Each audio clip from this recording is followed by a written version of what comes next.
no encontro. Cada vez o encontro vai tomando a forma de grupo de estudo mesmo, né? Ano passado foi um pouco disperso, mas mesmo assim teve um liame comum, foi dado pela palestra do Thiago, a questão da literatura, e esse ano, de novo, o Thiago dá o pontapé inicial e, me parece, quase inconscientemente, todos os outros, até por ser uma questão importante, seguem a mesma linha, né? A língua continua a questão central, e até no meu caso vai seguir esse modo.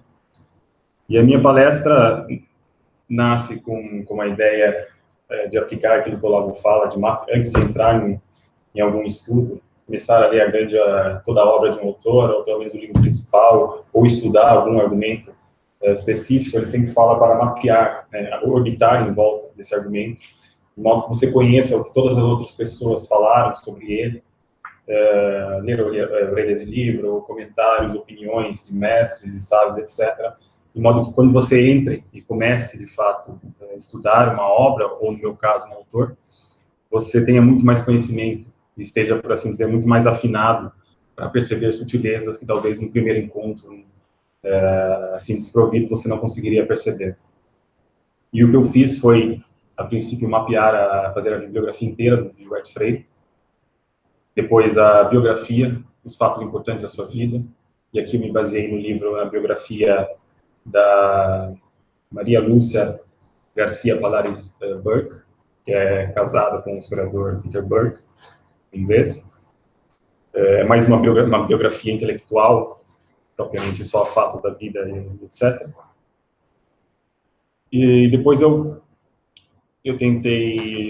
busquei pelos gilbertólogos, né, esse termo para estudiosos especializados em Gilberto Freire. Marquei uma série de artigos que tratam de temas importantes, né, resumem temas importantes para entender a obra de Gilberto Freire. Fiz uma espécie de linha do tempo da vida do leitor, ou seja, aquilo que influenciou o Gilberto Freire, e do escritor, como isso segue, que era o intuito inicial da obra, né, a relação entre vida e obra, como uma coisa mostra luz sobre a outra, e etc. E depois coloquei uma linha de 20 pontos fundamentais para entender a obra de Gilberto Freire, fazendo algumas citações em quais livros estão presentes esses pontos, são esclarecidos maiormente esses pontos, e alguns outros artigos. Depois eu coloquei 3 artigos meus, que eu escrevi tentando resumir esses 3 pontos. Então, em geral, o primeiro passo foi buscar o que os estudiosos, os mestres haviam dito sobre Gilberto, e a primeira pessoa foi o próprio Olavo, que tem 3 artigos do Olavo muito interessantes. No próprio Futuro Pensamento Brasileiro tem a parte dedicada a Gilberto Freire. E o Olavo diz, aspas, em essência, o que o autor de Casa Grande Senzala deu às ciências humanas foi um conjunto de conceitos e métodos que lhes permitiram saltar o abismo entre o exterior e o interior do homem, entre a história da sociedade e a história da psique, entre o macrocosmo e o microcosmo da história e da alma, tendo como elo o cenário natural do drama humano. O que Gilberto Freire aprende em sua obra são traços profundos, duradouros, que marcam a originalidade de uma cultura e informação, dos valores que ela tem para dar ao mundo. Esse é o tema que ele coloca, ele escolhe Gilberto Freire, ele vai colocar os quesitos, por que ele escolhe esses 4 autores no Futuro Pensamento Brasileiro. Um desses é esse, a universalidade e a perenidade. A sua visão abarca e transcende qualquer fenômeno particular e datado, um gênio universal. Então, só para conhecermos o Olavo, temos que levar em consideração Gilberto Freire e bastante. Depois o Ortega y Gasset, grande pensador da condição humana. Julián Marías, um dos grandes intelectuais do século XX, intelectual universal. Aldous Huxley, no Brasil me interessam 2 homens, Machado de Assis e Gilberto Freire. Monteiro Lobato, o Brasil do futuro não vai ser o que os velhos historiadores disserem e os de hoje repetem, vai ser o que Gilberto Freire disser. Freire é um gênio de palheta mais rica e iluminante que estas terras antárticas ainda produziram. José Lins do Rego, desde quando conheci Gilberto Freire, em uma tarde de 1923, a minha vida foi outra, foram outras minhas preocupações, outros os meus planos, as minhas leituras, os meus entusiasmos. Nesse caso, José Lins do Rego, é muito notável a influência de Gilberto Freire. O próprio Gilberto, num artigo que cita excertos de cartas, né, entre o Gilberto e José Lins, você vê a devoção completa de um amigo, o amor pelo amigo, mas, sobretudo, que o próprio Gilberto admite que ele levou o Juscelino do Rego, que hoje é considerado um dos grandes escritores do Brasil, a ser um crítico panfletário, a se tornar o Juscelino do Rego que nós conhecemos hoje. E o Gilberto depois vai ser não só do Juscelino do Rego, mas vai influenciar, por exemplo, Manuel Bandeira, que é muito mais velho, de 15 anos, se não me engano, do Gilberto Freire. Então, Manuel Bandeira começou a aprender com o menino, na época, quando ele funda o movimento regionalista, em 2006, e etc. Vai ter todo um clã ali da ilha, como o Thiago falou, da Ilha do Nordeste. Ali nos anos 20 vai ser o Gilberto que vai influenciar todos esses autores. Nelson Rodrigues. Se me perguntassem quais são os brasileiros mais inteligentes que conheço, eu responderia Gilberto Freire, Gilberto Freire, Gilberto Freire. Que é típico do humor do Nelson, né? E depois ainda o Nelson Rodrigues. Daqui a 200 anos, Gilberto Freire estará cada vez mais vivo e a sua figura terá a atenção, a densidade, a atualidade da presença física. O Antônio Cândido, por exemplo. Gilberto Freire consagrou o respeito à arte do povo, à sua cozinha, ao seu dia a dia, e tudo por meio de uma escrita surpreendente, nova, de uma beleza como não tinha visto antes nem se viu depois nos estudos sociais, tornando pálidos os estilos à sua volta, escrita marcada pelos ritmos prustianos, abundante e necessária, sugerindo a complexidade real, um capricho arabesco de sua marcha. Só aí já bastaria, né, para tentar colocar pelo menos o tamanho da estátua de Gilberto Freire, por assim dizer, sem entrar no homem, pelo menos a parte do intelectual. E aqui tem um relato interessante, porque quem conhece alguma coisa, algumas anedotas, né? Gilberto é conhecido por muitas anedotas, a parte vaidosa do Gilberto Freire. Tem anedota que teve um amigo do Gilberto Freire que estava na casa dele já quando ele tinha 75 anos, já era consagrado, etc. E o Gilberto passou ali meia hora falando de si, não, das homenagens que me deram na Europa, nos Estados Unidos, e ficou ali meia hora falando dele. Chega um ponto em que o Gilberto vira comigo e diz: me desculpe, eu gosto de falar de mim, eu gosto dessas coisas, mas agora é a sua vez. O que você acha da minha obra? tem todo quase um caráter folclórico sobre a personalidade de Gilberto Freire, que de fato é muito interessante. É quase, vamos dizer assim, a par com a sua obra. Daqui tem um relato interessante, porque o Gilberto era considerado, quando ele lançou Casa Grande Senzala, por um lado, até depois ele era considerado comunista, depois ele era considerado herege, anticatólico, queimaram o livro dele, depois ele era considerado só doido, e aqui tem um relato interessante do Suassuna. Era Gilberto Freire que vinha me revelar que tínhamos uma tradição e que o caminho que eu procurava era este. Em suma, com esta conferência, a que ele se refere uma cultura ameaçada à luz brasileira, que é um ensaio que o Gilberto escreve em 41, bem no auge do nazismo, quando então estavam desenvolvendo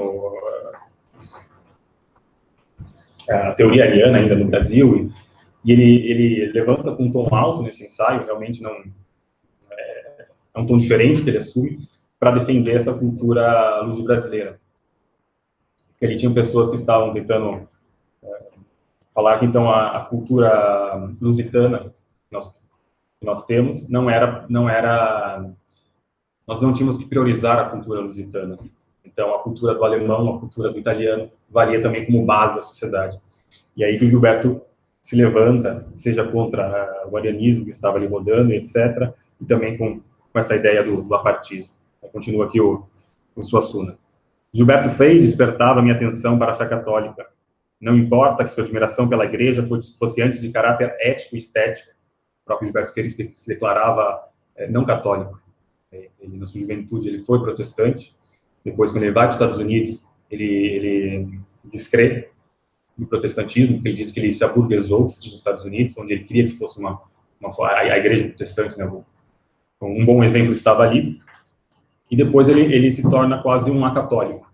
Ele aprecia muito a cultura, ele sabe a importância da religião católica e da igreja no Brasil, até que ele fala que o cimento da alma brasileira é o catolicismo, e da influência da igreja na história do Ocidente, sobretudo por a influência do Oliveira Lima, que eles se tornaram amigos, etc. E o Gilberto se declara um católico, sociologicamente católica, esse é o termo que ele usa. Gilberto Freire despertava minha atenção para a fé católica. Não importa que sua admiração pela igreja fosse antes de caráter ético e estético do que propriamente religioso confessional. O que espero também virá com o tempo. O que importa é que mais tarde, quando voltei a procurar nesse campo, sabia que nada mais tinha a perguntar ao protestantismo, em que tinha sido educado, mas sim ao catolicismo vivo e aberto. Eu não sei você, mas o final do Alto da Compadecida é uma das coisas que eu vi mais profundamente cristãs e mais profundamente brasileiras. Do ponto que você não pode destacar um no outro. E é uma coisa realmente bonita, e você vê como um autor que não era católico, que era contestado, por exemplo, por Alceu Amoroso Livre, e por outros escritores da época, tem essa força. Ok, depois tem Jorge Amado, com Casa Grande Senzala, Gilberto Freire liderou uma revolução cultural que sacudiu o Brasil, e etc.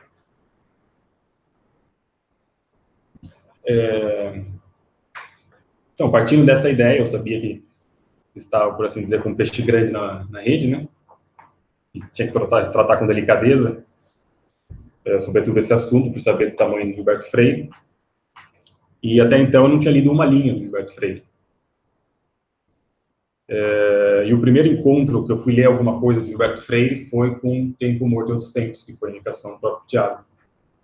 E sempre para voltar, e na verdade eu gozei muito desse tema, assim, eu realmente adorei o livro, achei magistral, é um diário íntimo, depois vai se contestar que o Gilberto mudou um pouco o estilo, mudou no sentido, é como o velho Gilberto contando a história do jovem Gilberto, em alguns pontos, e você nota isso, mas em geral é fiel.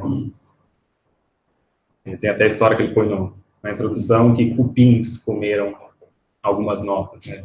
Tanto a nota ruim para comer, os cupins têm que comer logo a nota de Gilberto Freire.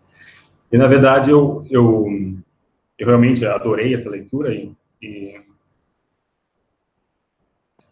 li mais que uma vez, certos trechos, simplesmente pelo fato daquilo que nós estávamos falando ontem também, que o Thiago falou, da questão da frase do Cioran, né? Você pode sair do seu país, mas no fundo vai ter sempre uma peça mal encaixada.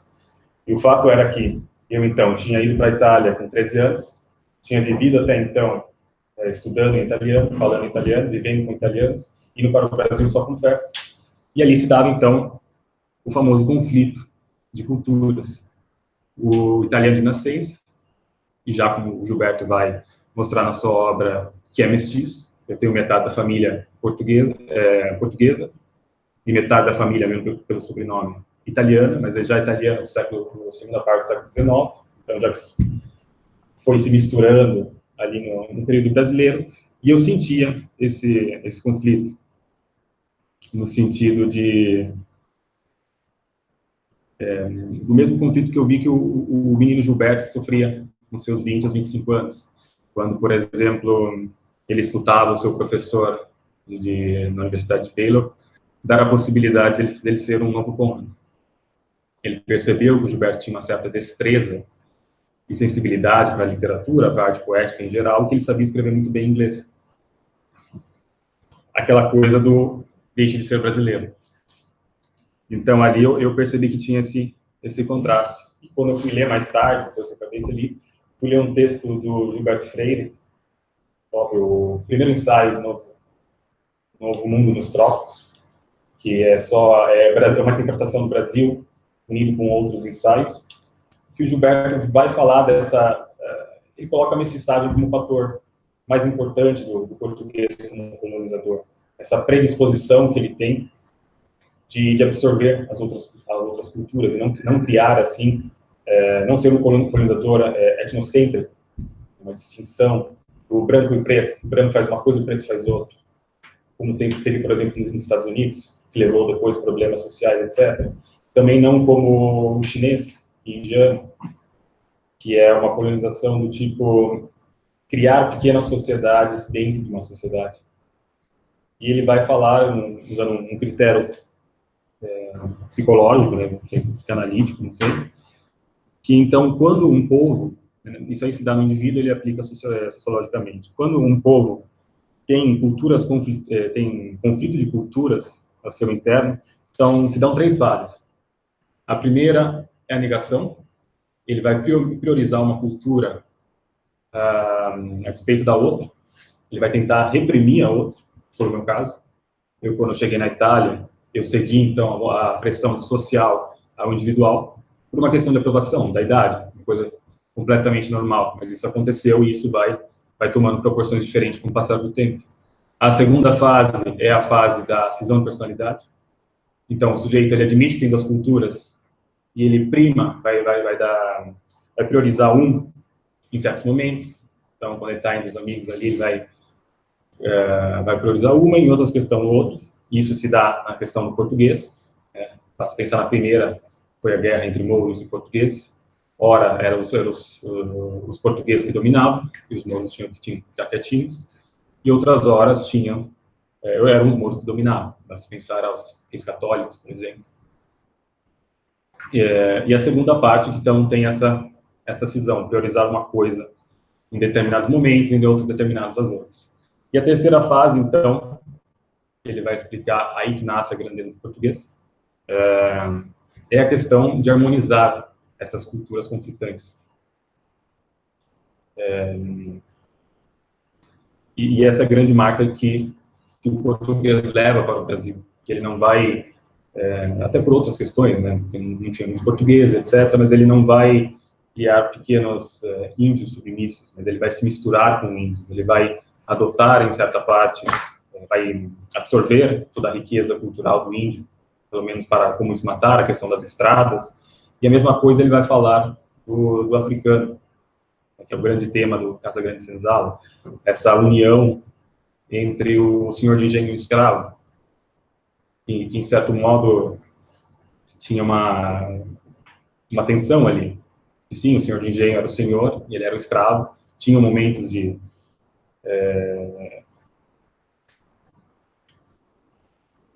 momentos brutais, vamos dizer assim, mas que em outros momentos tinham essa união, essa miscigenação se dava ali também. E foi então aí que, lendo esse livro, eu comecei a perceber quase uma analogia biográfica. Obviamente, Gilberto Freire é de outro tamanho, não sou do tamanho dele, obviamente, e foi vendo a história desse menino que nasce, então, em 1900, no Recife, aos 6 anos, você não perceber a personalidade dele, né? Aos 6 anos ele foge de casa e vai para Olinda, é acolhido pela avó, são todos traços que vão marcar, depois ele vai ter um amor especial por Olinda, por Recife, que é a cidade natal dele. Aos 8 anos ele decide que não quer ser alfabetizado, ele não quer aprender a escrever no modo tradicional, ele que vai se exprimir, vai se expressar somente através das pinturas, que era o que ele fazia na época. Até mesmo o pai dele tem que achar um modo, né, quase de convencer o Gilberto para começar a ter interesse por letra e aprender, deixar-se alfabetizar, por assim dizer. Ele contrata o pintor do nordestino da época, que é o Teles Júnior, mas o Gilberto ainda ali continuava, ele não queria copiar os modelos do Teles Júnior, quase deixando o pintor dos mares do Nordeste louco. Ele sempre mudava o modelo até que ele só consegue ser alfabetizado com a destreza e a sensibilidade de um gentleman, né, o inglês, Mr. William, que é o professor de inglês do Gilberto Freire, e vai adaptar, então, essa assim, aptidão quase pela arte, pela forma, vai ser também um fator essencial do estilo de Gilberto Freire. Ele vai quase seduzir o Gilberto pelas letras. Então, ele vai mostrar a capacidade, não só da pintura em si, mas da pintura com as palavras. Então, vai ser o Mr. Williams que vai alfabetizar o Gilberto Freire, primeiro em inglês, aí também vai marcar uma ligação quase sentimental que ele tem, em particular, com a Inglaterra, com a língua inglesa, e depois, logo depois, em português. Então, abrindo o oceano da literatura, né, o oceano das pinturas feitas com as palavras, ele encontra solo fértil também dentro da sua família. O seu pai era um professor, um homem culto. Mais tarde, ensinou-lhe latim.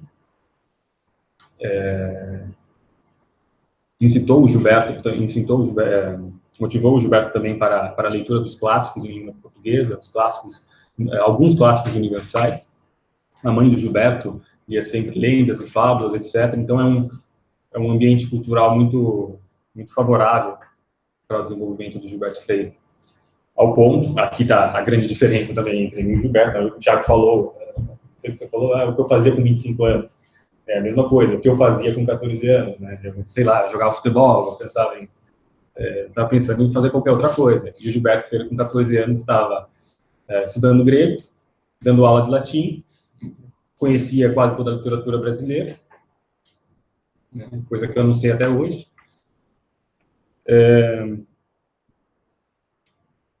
Mais tarde ele vai entrar, é com 16 anos que ele tem essa conversão, né, esse entusiasmo religioso, ele se converte à igreja protestante. No diário ele comenta que ele decidiu ali no momento que ele queria ser missionário, ele queria partir e queria ser missionário.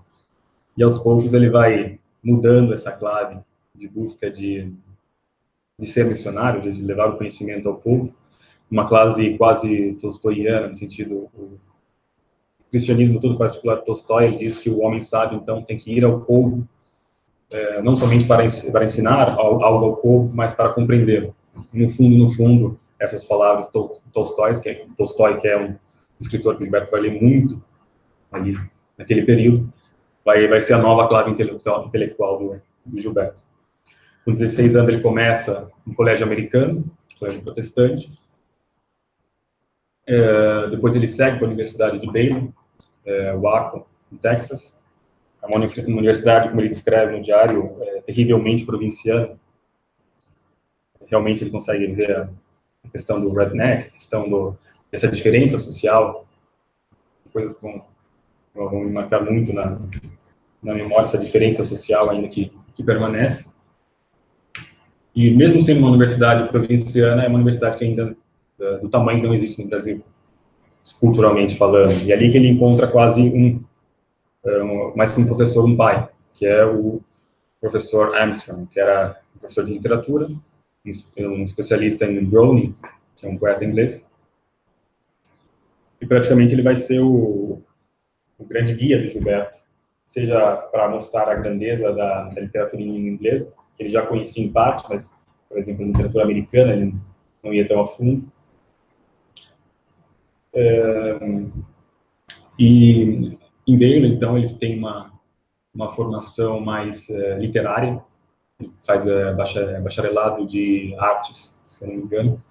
Então, ele vai estudar todas as literaturas, literatura comparada, história da literatura e etc. Vai entrar num ambiente cultural invejável para qualquer um. Nessa universidade, por exemplo, ele vai ver uma palestra do William Butler Yeats, por exemplo. Vai entrar em contato com Emily Lau, que era já uma poeta que entrava ali na New Poetry, no movimento de poesia dos Estados Unidos, que buscava ali um novo ritmo, forma, etc., para a poesia americana, que seria depois o imagismo, que vai influenciar o Gilberto nas tentativas de poesia que ele escreve. Ele tentou escrever além de toda a parte sociológica, até porque ele não se definia um sociólogo, historiador, antropólogo, crítico literário. Vamos dizer assim, a vocação dele era ser escritor, e isso está evidente no diário dele desde o começo. Ele busca toda hora experimentos linguísticos, e toda essa influência que ele absorve nos Estados Unidos é muito notável, de grande valor para esses experimentos. E depois ele segue em agosto de 22, para Nova York, Universidade de Columbia. Então ali ele passa uma universidade provinciana, quase não tem uma relação pai e filho com Armstrong, para uma universidade cosmopolita, de fato. Ele vai conhecer pessoas de vários países, vai seguir aumentando o grupo intelectual que ele conhece, de autores já renomados, vai fazer amizade com Mencken, por exemplo. E ali ele vai ter não mais a base literária que ele fez em Baylor, mas a base antropológica, sociológica e histórica da sua formação. É ali que ele vai se aproximar mais do trabalho que ele vai desenvolver. É ali que ele conhece Franz Boas, é ali que ele conhece todos os outros maestros que ele vai ver, mas até mesmo dois amigos interessantes, que é Simsky, que é um americano que depois vai estudar a escravidão no sul dos Estados Unidos. E, de certo modo, o Gilberto vai conseguir absorver disso também, porque tem uma certa semelhança entre o caso americano e o caso Brasil, na formação patriarcal, etc. Vai conhecer também um alemão que estudava ali, já tinha se naturalizado, é Rüdiger Bildner, que é praticamente o sujeito que vai dar a intuição. Primeiramente, ele se interessava também pela história da escravidão nos Estados Unidos. É com a tese final, no curso da Universidade de Colômbia, um mestrado de Gilberto Freire, que chama A Vida Social no Brasil dos meados do século XIX, que vai praticamente converter o sujeito a estudar a história do Brasil. Então, tem um alemão americanizado que vai estudar a história do Brasil, vai conseguir bolsa, e vai ter várias intuições que o Gilberto vai absorver também desse sujeito. E é um sujeito realmente... É triste a sua história, porque ele tinha um intuito de estudo muito claro, muito devoto até a história do Brasil. É um cara que consegue uma bolsa do Brasil, faz uma bibliografia de 6.000 livros, vai visitar o Oliveira Lima para procurar livro, e vai falar da escravidão como... Vai falar, estudar a história do Brasil é estudar a história da escravidão. Vai dar ênfase também à parte do mestiço, formação da sociedade brasileira, coisa que vai fomentar também a imaginação de Gilberto Freire. Em parêntese, o sujeito depois acaba mal, o sujeito, circunstâncias da vida, encontra um bom trabalho, tem problemas de família. Até a própria biógrafa, Gilberto Freire, vai escrever um outro livro que chama O Triunfo do Fracasso, que é a biografia desse amigo de Gilberto Freire. Triunfo porque realmente é um estudioso de grande porte, mas que deu errado, que não escreveu o livro que prometia. Então, o Gilberto sai Colômbia, vai visitar pela Europa, faz todo um tour na Europa, absorvendo ali tudo, estuda alguns meses em Oxford, né, consegue uma permissão para estudar alguns cursos em Oxford, e daí ele chega no momento que é o conflito interior que eu estava falando antes, que você nota no diário dele, é o conflito voltar para o Brasil ou não, escrever em língua inglesa ou não, tornar-se americano ou não, ficar na Europa e ter uma boa vida, conseguir um trabalho melhor ou voltar para o Brasil. Daí é que tem a famosa frase, o Thiago leu a frase do Cioran, que já não me lembro mais, mas que todos somos perseguidos por nossas origens. Que tem a frase que você me disse outra vez, do João Filho, né, que é lugar de nascimento é lugar de destino. E, no fundo, se nós formos ler, em particular, essa biografia cultural de Gilberto Freire, as suas leituras mais profícuas, aquilo que vai influenciar, efetivamente,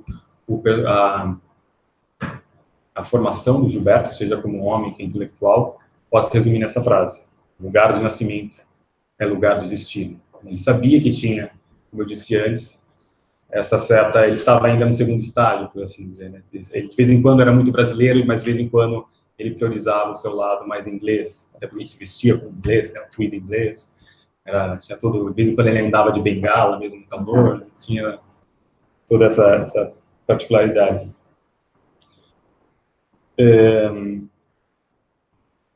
E ali, ele põe um X da questão dele, né? Aqui tem um trecho dele, né? Naturalizar o americano, escreve em seu diário, o inglês para afirmar-me grande escritor, isto nunca.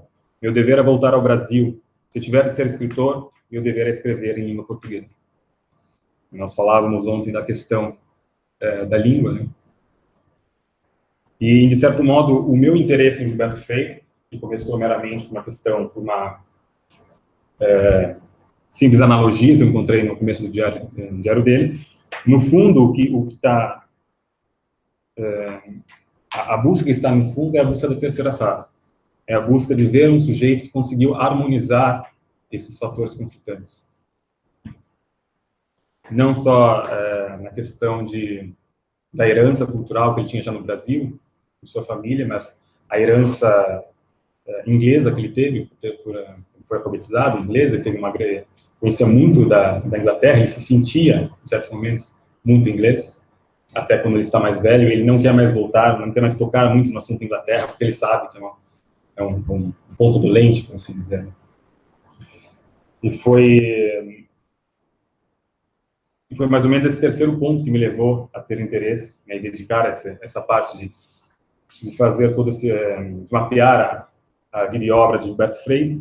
E é interessante aquilo que o Thiago falou ontem, né? A questão central, no fundo, poderia ser a língua.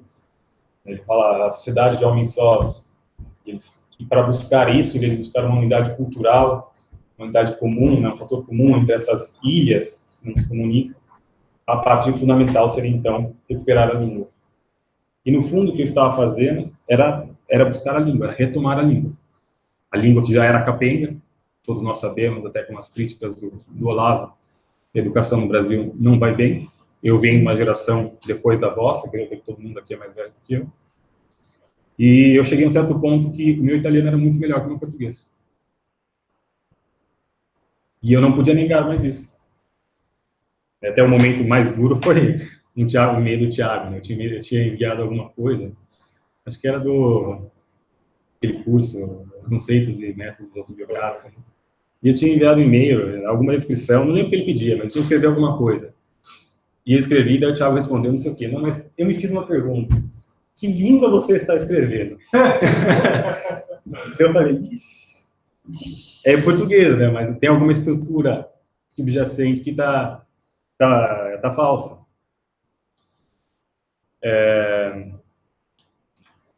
E no fundo foi buscando, até depois desse fato, e de fato o Gilberto Freire é um grande mestre para mim. Ler Gilberto Freire e fazer exercício, por exemplo, como o Olavo fala, de copiar parágrafos, páginas, para absorver o estilo e reescrever. O Gilberto Freire, isso funciona maravilhosamente. Tem páginas, descrições, sobretudo, de imagens, que a imagem que ele pinta é muito clara. Não sei se está algum exemplo aqui. Por exemplo...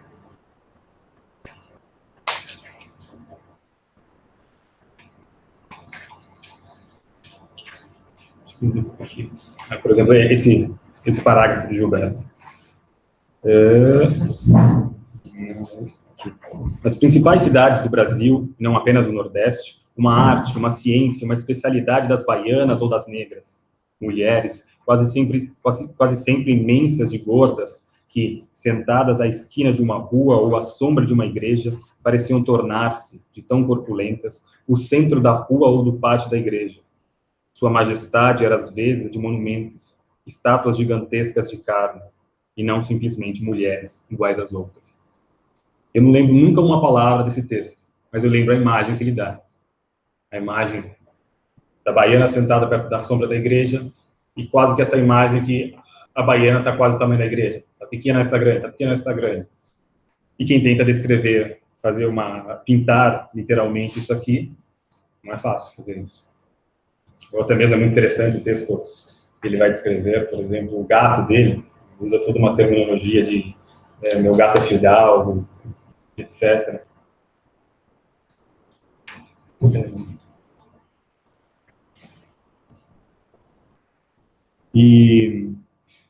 Então, no fundo, para entender, o Ortega diz sempre que para entender a biografia de um sujeito, nós precisamos entender qual é a vocação dele, qual é a razão vital dele, e disso sai para onde o sujeito vai olhar. E bem essa frase, falei, lugar de nascimento é lugar de destino. E todos os escritores que ele vai anotar, até muito exemplar o trabalho que a biógrafa teve de ir na biblioteca de 20 mil livros do Gilberto e ficar olhando todo o livro, onde que ele anota, onde que ele dá traço duplo, etc. São todos autores que estão ligados a uma coisa, a volta à terra natal. Esse problema, por exemplo, ele vai gostar do Lafcadio Hearn, que é um sujeito completamente sem raízes, porque ele é de mãe grega, nasce na Irlanda, vai para a Inglaterra, depois ainda vai para os Estados Unidos, e ele está sempre procurando aquela casa. No diário dele, o Gilberto percebe essa angústia, ele está procurando e no final ele morre sem achar, porque depois ele vai para o Japão, ele volta para o sul dos Estados Unidos e não acha isso.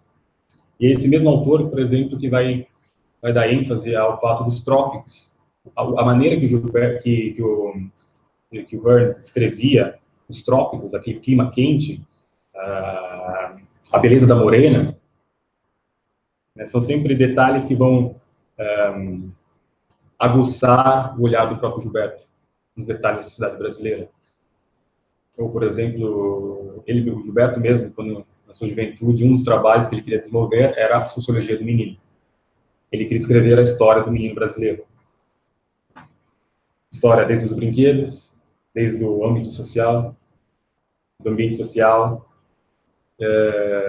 e até ele crescer.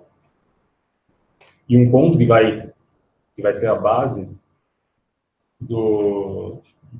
desse tipo de estudo, que nunca vai se dar, de fato, num livro, mas vai ser base da Casa Grande Senzala, é The Child in the House, do Walter Pater. É praticamente a história de um sujeito que encontra, por acaso, um outro cara na praça, e começa a conversar, e ele começa a ter lembranças da sua casa. E todo o conto ele vai descrevendo como, sempre lembrando, lugar de nascimento, lugar de destino, nós estamos sempre voltando, sempre respondendo ao lugar que nós nascemos. E esse conto vai linear a influência do ambiente, da primeira casa, né, na primeira infância, a influência do ambiente ali, da casa, da família, na alma do sujeito. No fundo, é aquilo que forma o homem. E até é desse conto que o Gilberto vai tirar a ideia da casa como, não só como indício da arquitetura, por exemplo, né, casa grande, é um tipo de casa, mas como símbolo, todo o contexto social que ele girava em torno.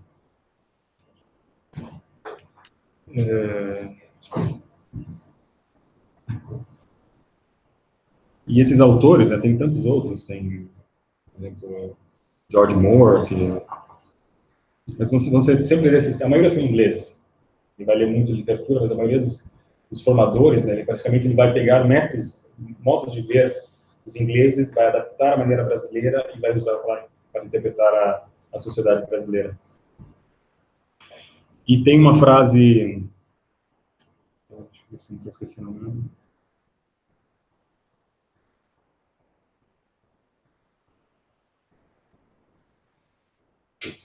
E desses autores ele vai aprender uma coisa fundamental, sobretudo de dois em particular, que é o John Ruskin e William Morris, dois escritores ingleses.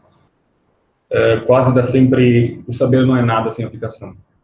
Você saber alguma coisa e você ficar sentado escrevendo livros, pouco importa. Obviamente, eu não estou falando para ser revolucionário e queimar ônibus agora, né? Mas a ideia é sempre de aplicar. Ele até distingue as suas leituras, a leitura de formação, em dois tipos de leituras, né?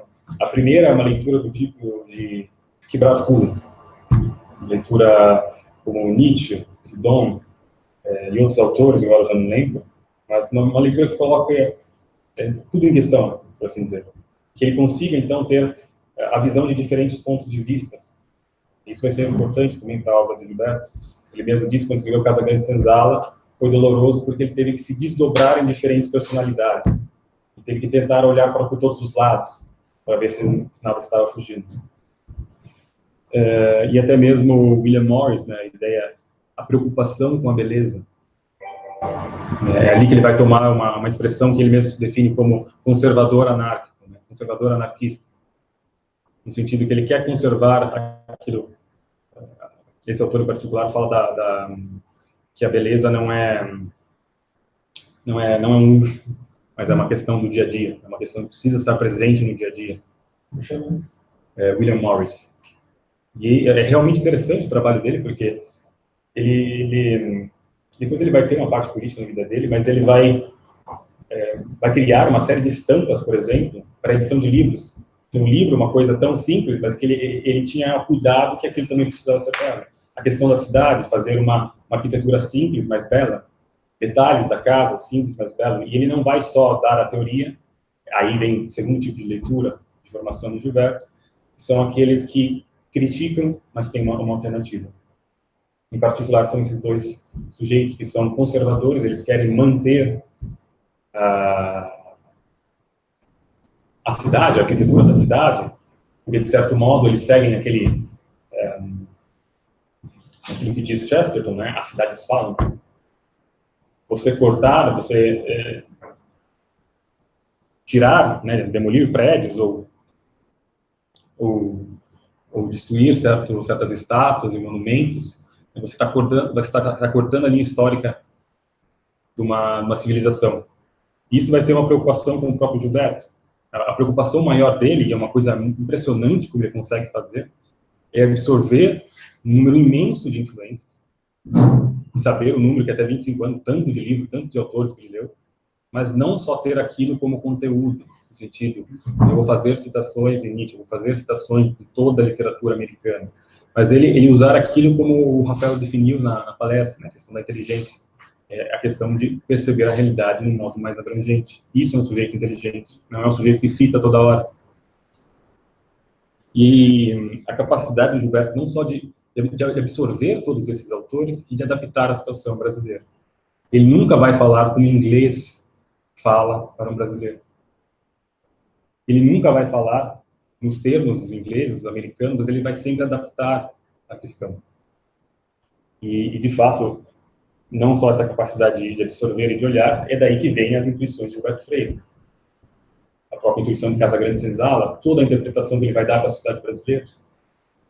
E como disse o relato do Jorge Amado, né, uma revolução cultural, né, um rebuliço ali na historiografia brasileira, porque ele muda a clave, né? A clave que tinha antes era Nina Rodrigues e Oliveira Viana, que tinha certa coisa de arianista, essa divisão entre branco e preto. E o Gilberto vai, aí tem um artigo muito interessante do Evaldo de Melos, se não me engano, que chama Ovo Gilbertiano, Ovo de Colombo Gilbertiano. Ele fala que a grande intuição de Gilberto é essa mudança, do que era pouco problema, é o grande fator do brasileiro. A miscigenação, como dizia, né, a questão das raças, né, o racismo genético que tinha nessa época de 20, que chegou no auge ali nos anos 40, contra o qual o Gilberto se levanta com uma cultura ameaçada à luz brasileira, era a questão que existem raças superiores. Então, a raça nórdica, branca, é superior. E misturar-se com um preto, com um índio, etc., forma um índio, forma um negro. Então, quer dizer, rebaixar a sociedade. E até vários autores citavam o Brasil como exemplo de decadência. Vocês querem um exemplo ruim? Isso de onde que leva? É o exemplo de decadência. De certo modo, a impressão que dá o diário de Gilberto Freire é que essa, vamos dizer assim, a estrada para a Casagrande Senzala, para o retorno do Recife, foi reta. Ele estava decidido que precisava voltar para o Recife, ele estava decidido demais que se escrever em português e mais ou menos as ideias brotavam. Mas, na verdade, quando se lê a biografia, você vê o homem, a grandeza ali das decisões que ele faz, a insegurança que ele teve. Ele mesmo cogitou ficar na Europa, se tornar, como ele diz, um sub-Henry Jamesinho da literatura. Estava disposto a fazer isso? Se tornar o quê? Sub-Henry Jamesinho, né? Henry James. Ou quando ele volta para o Recife e está desiludido com o ambiente que ele encontra, ele diz, eu sou um exiliado da minha própria terra. Ele diz que ele vai criar portos. Ele fala, dá muito dinheiro, eu vou criar portos.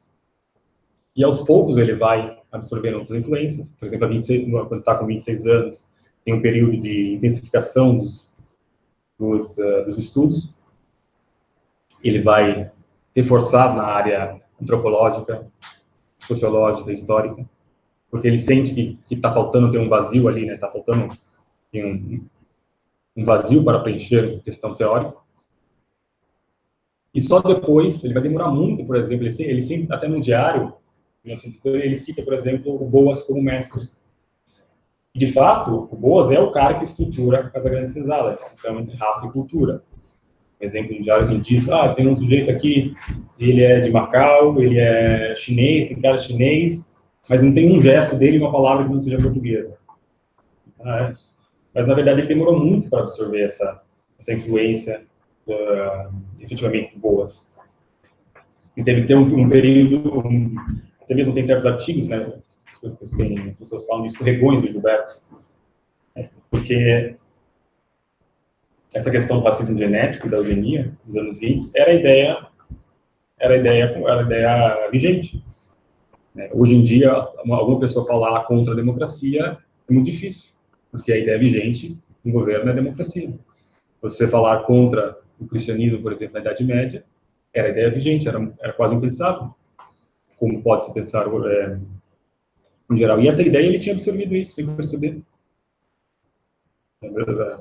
Se nós mesmos formos fazer aquilo que o Olavo diz, de filtrar as próprias ideias, ver qual que é o nível de verdade que está, ou tentar traçar as próprias ideias, nós percebemos isso. Eu mesmo, nesse período que eu falei de absorção do clima italiano, eu absorvi também aquilo que o italiano não tinha muito positivo, vamos dizer assim, que era, por exemplo, estereótipos, preconceitos, né? Conceito antes da experiência, uma experiência vivida, por exemplo, para a geração precedente, final dos anos 90, quando cai todos os países comunistas, e então tem uma grande imigração de albaneses e romenos. E os caras chegam mortos de fome. Assim, ou morrer no meu país, ou eu vim aqui tentar sorte. E tentar sorte quer dizer, vai dar certo, vou fazer qualquer coisa. E no fundo eles acabavam roubando. Só que esse estereótipo ainda continua. E a mesma coisa conflitante que tinha na alma do Gilberto, para assim dizer, aquela questão que ele começava a ver com outros olhos toda essa questão da mestiçagem, da influência portuguesa, até mesmo da igreja, da importância do africano, do índio, esse tripé que ele vai definir depois, o brasileiro, né? O índio, africano e o português. Ele teve que lutar. Demorou para ele sair desse resquício de racismo genético, por assim dizer, eugenia, etc. E a mesma coisa que eu percebi só depois também. Eu tinha um certo preconceito com essas pessoas desse país sem perceber. E no fundo, como eu disse, o meu interesse em Gilberto, o Gilberto cita todos esses autores, que eu não vou elencar agora também aqui, está bem explicado na obra, não eu queria dizer dos autores que influenciaram Gilberto. Ele diz uma frase interessante, ele diz no diário, né? Eles são pioneiros de mim mesmo. Eles veem o mundo da maneira que eu quero ver. E por isso que ele sentia quase completado por esses autores. De modo que, vamos dizer, esses autores expressassem e colorissem, né, dessem uma cor mais precisa por aquela primeira impressão que ele tinha, mas ele não conseguia ainda colocar em uma palavra, em um desenho, em outras maneiras de expressão. E no fundo estava no meu interesse, aqui está a grandeza do Gilberto, que eu buscava, no fundo, eu queria ver um mundo igual ao Gilberto Freire. Eu queria que o Gilberto Freire fosse, por assim dizer, um pioneiro de mim mesmo. Mas, obviamente, isso não é uma coisa só minha, é uma coisa de qualquer brasileiro. O Gilberto Freire seria um exemplo daqueles homens que o Tiago cita no artigo, né? A civilização de homens sós. Ele é o homem que voltou todo o trabalho dele, Casa Grande Senzala, a primeira coisa que ele faz é voltar para si mesmo. Não à toa que a estrutura do livro não é uma visão econômica, jurídica, social, por cima, vamos dizer assim, da sociedade, mas é sempre uma visão que nasce do interior. É a vida social, é a vida íntima, é cada sujeito. E ele mesmo diz que a fonte, vamos dizer assim, a base para ele escrever e para a pesquisa dele foi, sobretudo, ele mesmo. Ele diz, né, psicanalizar si mesmo, ficar buscando experiências, buscar história, como ele fez, né, autores que sejam, então, esse gatilho para a memória, para voltar nessas experiências. E toda a obra do Gilberto, pode-se dizer, que responde à pergunta, então, aquilo que o leva a escrever é, como eu disse, né, lugar de nascimento, é lugar de destino. Ele sente esse chamado e ele responde grandiosamente esse chamado que, de certo modo, como nós percebemos, todos nós aqui temos um modo ou outro, não quer dizer que todos devemos voltar para o Brasil, mas, de certo modo, todos nós estamos respondendo alguma coisa ligada com o Brasil, alguma coisa que aconteceu na infância, etc. E a base de toda a obra de Gilberto Freire, que ele mesmo diz, é a pergunta que eu me fiz, né, a pergunta que eu me fiz para escrever Casa Grande Senzala é: o que é o Brasil? O que é o brasileiro? O que definia esse brasileiro e, sobretudo, quais eram as reações, partindo dele mesmo, as paixões, e etc. E o que me parece, talvez seja um pouco arriscado dizer, que toda a obra do Gilberto Freire, né, depois de Casa Grande Senzala, né, antes ele escreveu só artigos de jornais que são maravilhosos, assim, tem intuições geniais sobre educação, sobre diversos pontos da cultura. Ali você vê um sujeito sensível à arte, às questões humanas. Em geral, escreveu a tese de mestrado, vida social, no Brasil dos meados do século XIX. Mas me parece que toda a obra dele está em Casa Grande Senzala. No sentido que ali, e na trilogia, né? Os livros principais de Gilberto Freire é a trilogia, né? Casa Grande Senzala, Sobrados e Mucambos, Ordem e Progresso, e um quarto livro, que seria Jazigos e Covas Rasas, onde ele vai, então, fazer uma leitura social, e diz que o morto também é homem social ainda, da sociedade brasileira através dos túmulos, né? Os jazigos, que seriam as covas da Casa Grande, por assim dizer, dos senhores de engenhos, etc., e as covas rasas, que seriam dos escravos e das pessoas pobres, né? Como ao cair da família patriarcal, acontece o mesmo com os túmulos, né? Uma leitura realmente interessante, que seria uma parte quase completa, né? Nascimento, desenvolvimento e morte da sociedade brasileira, mas um livro que, infelizmente, o Gilberto diz, né, foi roubado. Ele estava na casa dele, ele apoiou ali, e o livro sumiu. Depois ele não voltou ao assunto. Me parece, voltando ao ponto que eu disse que era um pouco arriscado, me parece que toda a obra dele vai ser meio que explicar intuições que já estão em Casa Grande Senzala. Não que isso seja limitado. As intuições são geniais. E ele vai explicar de maneira muito mais precisa, por exemplo, todos os livros que ele vai escrever sobre a cultura luso-tropical. São alguma coisa com 6 livros, com aspectos diferentes, conferências que ele deu aqui, ensaios, etc. Ou, por exemplo, a questão da casa, que são os títulos, né? Os títulos simbólicos, por sinal. Casa Grande Senzala, Sobrados e Mucambos, em Ordem e Progresso, ele vai analisar, por exemplo, os chalés, etc. E ele vai escrever um livro sobre arquitetura no Brasil, chamado O de Casa. Vai escrever sobre arte, vai escrever sobre tantas outras coisas, que me parece que ele vai sempre aprimorar pequenas intuições que ele colocava em Casa Grande Senzala, e ele vai desenvolvendo. Em algum momento ele mostra qualquer arrependimento de ter voltado, pensar assim, talvez se eu tivesse ficado lá na Inglaterra e inglesa, teria sido melhor. Tem algum comentário desse sentido? Sim, não. Não, porque quando ele tem a decisão, como eu disse, com esses autores, ele percebe que se ele não respondesse, se ele não voltasse, ele seria um cara sem raiz. E quando ele está ali, ele sente a pressão social, como ele diz, é um exiliado na própria terra. Todo mundo era quase o contrário. Mas já quando ele escrevia, ele mandava artigos, ele estava nos Estados Unidos, para o Diário de Pernambuco, tinham sujeitos que chamavam, agora não lembro o nome, mas criaram um apelido que é ofensivo, né? Mas, em geral, ele, quando fica um pouquinho, acho que já com 50 anos, ele ainda tem aquele flerte, né, com a Inglaterra, por exemplo. E ele tenta não tocar muito no assunto, porque ele sabe que não tem. Mas ele mesmo, você vai ver, com a presença física dele nas fotos, quando ele volta para o Brasil, ele é um inglês ainda.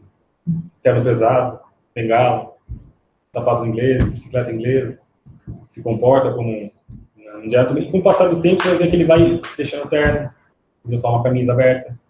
Ele vai, como ele mesmo diz, com os conceitos, né, adaptando aos trópicos. E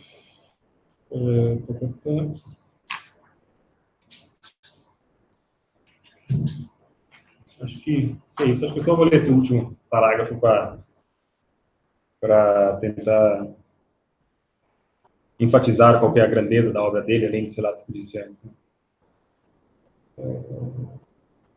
A partir desses alicerces, seria todo aquilo que ele absorveu na universidade, ele fez no exterior, e todos os outros autores, Gilberto começará a desbravar a alma brasileira, desdobrando-se em várias personalidades para empaticamente lavrar as veredas do passado mais íntimo, ao ponto de torná-lo carne para o leitor. Fincará o triplé da ancestralidade brasileira, o português, o índio, o africano, tecendo detalhadamente as malhas da história brasileira em sua trilogia, quase quadrilogia, Casa Grande Senzala, Sobrados e Mucambos, Ordem e Progresso.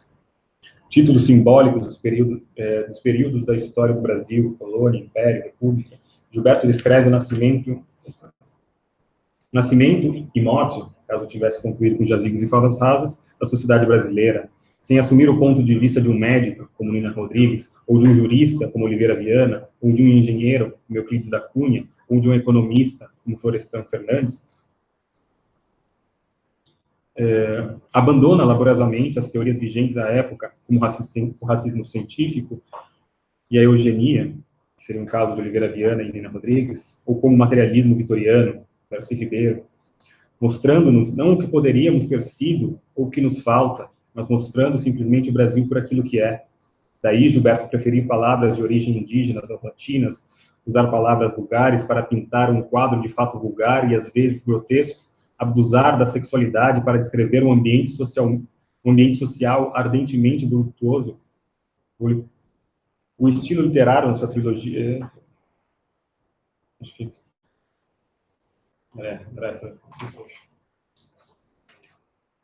E acho que é isso. Eu marquei aqui no artigo, depois vai ficar publicado, tem mais outros 2 textos, tem uma série de anedotas, que foi a parte mais divertida que eu tive em todo esse trabalho, que vale a pena ler, realmente engraçado. Por exemplo, quando ele encontra o Julia Marias, ele diz a Julia Marias, sinceramente, ele diz, eu gosto de elogios, como eu gosto de doces, como uma criança gosta de doces. E daí o Julia Maria diz, que sujeito ousaria dizer isso? Como ele diz aqui? Quem se atreveria a dizer algo assim? Alguém tão seguro de si como uma criança, capaz de viver com espontaneidade. Ou tem outra, né, que dizem que certa hora ele era comunista, outra era conservador, outra era só anarquista.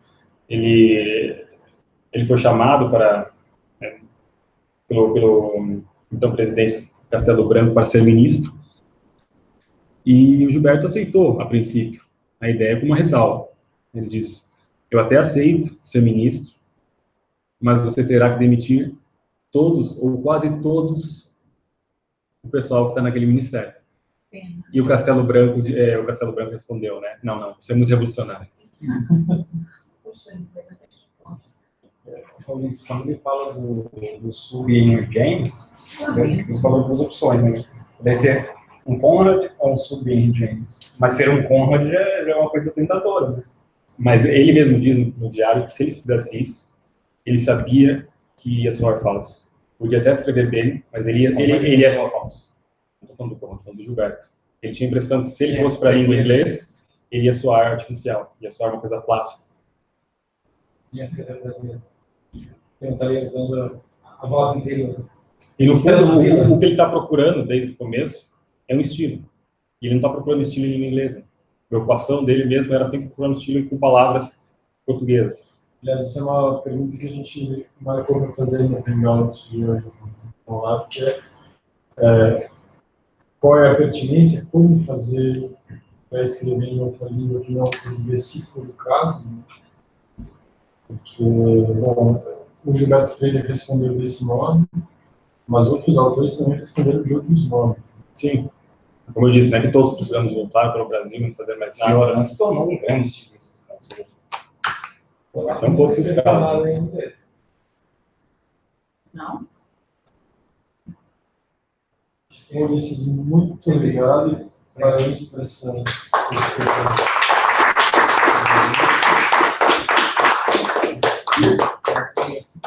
fazer uma pausa.